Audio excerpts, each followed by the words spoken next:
Eu vos amo, ó Senhor, sois minha força e salvação.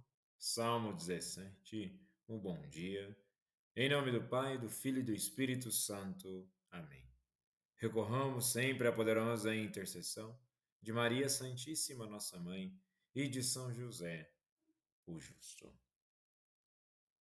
E na liturgia de hoje celebramos o ofício da memória de Santa Teresa Benedita da Cruz, mais conhecida como Edith Stein. E ela reflete da seguinte forma: aceita tudo das mãos do Senhor. Ele sabe o que te é necessário melhor do que tu mesma. E nesse sentido, ela nos lembra que a verdadeira liberdade nasce da confiança absoluta em Deus. E é exatamente isso que nós temos na primeira leitura de hoje do livro do Deuteronômio, capítulo 6, dos versículos 4 ao 13, onde Moisés falou ao povo dizendo: Ouve Israel, chamai Israel, o Senhor nosso Deus é o único Senhor. Amarás o Senhor teu Deus com todo o teu coração, com toda a tua alma e com todas as suas forças. E vejamos, isso vai de encontro exatamente com o salmo de hoje. Eu vos amo, ó Senhor. E amar o Senhor é de fato que todas as nossas forças, as nossas capacidades, aquilo que nós somos, que realmente ame a Deus, não apenas no aspecto sentimental, mas amar é realmente entregar tudo que somos a Deus. E será que nós temos essa coragem e tal intimidade com Deus? E nesse sentido, o ouve Israel não é apenas uma afirmação teológica, mas um chamado para o coração. Escutar antes de agir. Escutar é o primeiro passo da fé. Antes de mover montanhas, é preciso deixar que a palavra mova o nosso interior. E o texto prossegue pedindo que amemos a Deus com todo o coração, com toda a alma e com todas as forças. É um amor indiviso, que não se dispersa em ídolos, medos ou seguranças falsas. E também podemos aqui relacionar com o evangelho de hoje em Mateus capítulo 17, dos versículos 14 ao 20, onde um pai aflito se aproxima de Jesus pedindo a cura do filho. Os discípulos já haviam tentado, mas falharam. Jesus então revela a raiz do problema, por causa da pequenez da vossa fé. E há aqui um contraste. Em Deuteronômio, fala de um amor e confiança absolutos no único Deus, e Mateus mostra como, mesmo andando com Jesus, podemos deixar que o medo e a dúvida diluam nossa fé. É como se o Evangelho nos dissesse: o mesmo Deus que libertou Israel é o que está diante de vocês. Por que duvidar? E a dúvida, ela brota mediante as circunstâncias da vida, os desafios, os cansaços, onde muitas vezes nós queremos respostas da nossa forma e nos frustramos. A dúvida não é apenas algo que nós queremos duvidar por duvidar. Ela brota de uma escassez de muitas vezes de intimidade.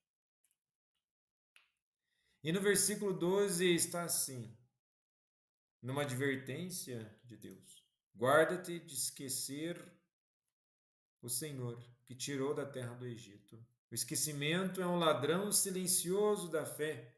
E quantas coisas nós esquecemos no dia a dia que aos poucos vai minando a nossa fé? Quando não lembramos do que Deus já fez, nossa confiança se encolhe. Por isso, Jesus compara a fé a um grão de mostarda, pequena, mas viva, modesta, mas capaz de crescer e mover montanhas. Uma fé viva nasce da memória agradecida e se fortalece na confiança perseverante. E com isso,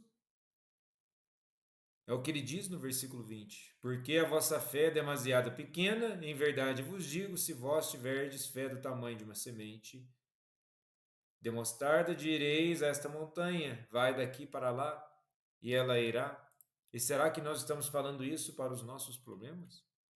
Pode parecer fácil falar, Mas será que nós adotamos uma prática de vida a qual nós constantemente buscamos a Deus? Ou somente buscamos a Deus quando as coisas apertam?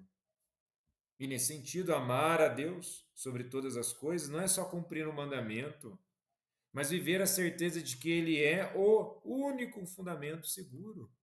E crer, mesmo com fé pequena, mas real, é permitir que o Senhor nos transforme por dentro antes de transformar o que está fora. Ouvir Israel, ouvir cristão, o Senhor é o único Deus. E caminhando com Ele, as coisas se tornam,